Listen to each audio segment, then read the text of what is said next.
അതുകൊണ്ടാണ് ഞങ്ങൾ ഇതിനു വേണ്ടി അവിടെയുള്ള ജലസ്രോതസ്സുകളിലേക്കൊക്കെ ഈ മാലിന്യം ചെന്നിറങ്ങും. സുജയ, അതെ സുജയ, ഇവിടുന്ന് അല്ല സുജയ, നമ്മളിപ്പോൾ ഇവിടുന്ന് കാണിക്കേണ്ട വിഷയങ്ങൾ നമ്മൾ കാണിച്ചു.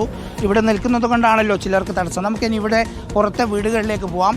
ഇവിടെ താമസിക്കുന്നവരാണോ? ഇതെന്താ ഇവിടുത്തെ പ്രശ്നം? എന്താ പറഞ്ഞു? ഇവിടെ ഞങ്ങൾക്ക് രാത്രി വീട്ടിൽ നിന്ന് ജോലി കഴിഞ്ഞ് വരുമ്പോഴത്തേക്ക് ഞങ്ങൾക്ക് വേവിക്കാൻ നിവർത്തിയില്ല. ഭയങ്കര സ്മെല്ലാണ് ഞങ്ങൾക്ക്. കാരണം എൻ്റെ വീട്ടിൽ ക്യാൻസർ പേഷ്യൻ്റാണ് ഉള്ളത്. എൻ്റെ അമ്മയ്ക്ക് ക്യാൻസറാണ്. അപ്പോൾ ഈ സ്മെല്ല് കാരണം ഞങ്ങൾക്ക് ഒന്ന് അടുക്കള ഇതിൻ്റെ അപ്പുറത്താണ് ഇരിക്കുന്ന വീട്. പക്ഷേ ഈ നാറ്റം കൊണ്ട് ഞങ്ങൾക്ക് വേവിക്കാൻ നിവർത്തിയില്ല. നിങ്ങളുടെ വീട് അവിടെയാണെങ്കിൽ ആ മാലിന്യത്തിൻ്റെ അടുത്തുള്ള വീട് അത് ഞങ്ങൾക്കറിയില്ല. അപ്പോൾ ഇതിനേക്കാളും വലിയ സ്മെല്ലായിരിക്കും അങ്ങോട്ട്. അപ്പോൾ ഞങ്ങൾക്ക് അതിനുള്ള ഒരു സൊല്യൂഷൻ കണ്ടെത്തിയേ പറ്റുള്ളൂ. ഞങ്ങൾക്ക് സ്മെല്ലിൽ നിന്ന് വേവിക്കാൻ പറ്റൂല. കണ്ടല്ലോ സുജയ, ഇതാണ് ഇവരുടെ ഏറ്റവും ജെന്യൂൻ ആയിട്ടുള്ള ഒരു ആവശ്യം. ഈ ആവശ്യം ഇത് ജനങ്ങളുടെ മുന്നിലേക്ക് എത്തിക്കുന്നതിന് വേണ്ടിയാണ് നമ്മളിവിടെ എത്തുകയും ചെയ്തത്. അതല്ലാതെ ആരുടെയും തൊഴിലില്ലാതാക്കാനല്ല. എന്തായാലും ഇവിടെ ഇപ്പോൾ ഈ മണ്ണിട്ട് മൂടിയിരിക്കുന്നത്, സച്ചിനിത ഇതുകൂടെ കാണിക്കുക, ഈ മണ്ണിട്ട് മൂടിയിരിക്കുന്നത് ഇന്നലെയാണ്. അതായത് മിനിഞ്ഞാന്ന് വൈകുന്നേരം പ്രദേശവാസികൾ അവരുടെ ഗതികേട് കൊണ്ട് ഇവിടേക്ക് വന്നു. അതിൻ്റെ വീഡിയോ ആണ് നമ്മൾ ഇന്ന് കാണിക്കുന്നത്. അതായത് മിനിഞ്ഞാന്ന് എടുത്ത വീഡിയോ. അന്ന് ഈ കാണുന്ന സ്ഥലത്തൊക്കെ വളരെ മാലിന്യമായിരുന്നു.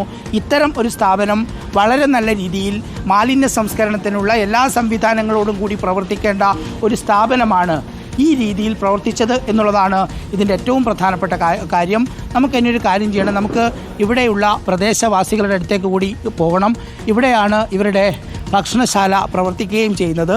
ഇത് കാണിക്കണം എന്നുള്ളത് കൊണ്ട് തന്നെയാണ് നമ്മൾ ഇങ്ങോട്ടേക്ക് പോവുകയും ചെയ്തത്. 10 മാസം മുമ്പ് ബന്ധപ്പെട്ട അധികൃതരുടെ സ്ഥലത്തും കോർപ്പറേഷൻ അധികാരികളുടെ അടുത്തൊക്കെ ഇവർ ഈ പ്രശ്നം എത്തിച്ചു. പക്ഷേ എന്നിട്ടും അതിനൊരു പരിഹാരം ഇല്ലാത്തത് കൊണ്ടാണ് ഈ രീതിയിൽ ഉള്ള ഒരു സമീപനം ഉണ്ടായത്. ഇപ്പോൾ പോലീസ് ഇവിടെ സ്ഥലത്തെത്തിയിട്ടുണ്ട്. പ്രദേശവാസികൾ ഇവിടെ പരാതി പറഞ്ഞനുസരിച്ചാണ് പോലീസ് എത്തിയത്. നമുക്ക് കൂടുതൽ പ്രതികരണങ്ങളിലേക്ക്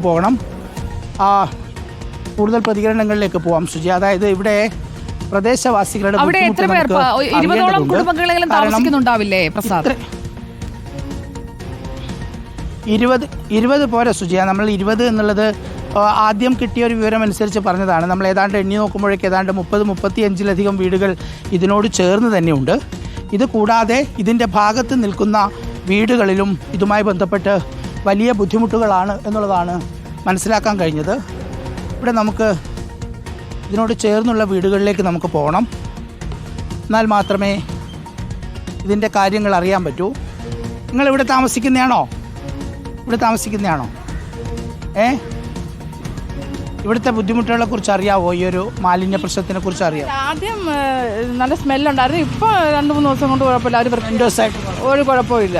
നല്ല മണമുണ്ടായിരുന്നു. നേരത്തെ നല്ല മണമുണ്ടായിരുന്നു. ഇപ്പം ഒരു കുഴപ്പമില്ല. 2 ദിവസം മുമ്പ് ഇവരിവിടെ കയറി മണ്ണൊക്കെ ഇട്ടു. വൃത്തിയാക്കി. ഒരു പ്രദേശവാസി എന്നുള്ള രീതിയിൽ എന്താ പറയാനുള്ള? ഇത്തരം സ്ഥാപനങ്ങൾ നന്നാക്കി കൊണ്ടുപോകണ്ടേ പ്രവർത്തിക്കാൻ?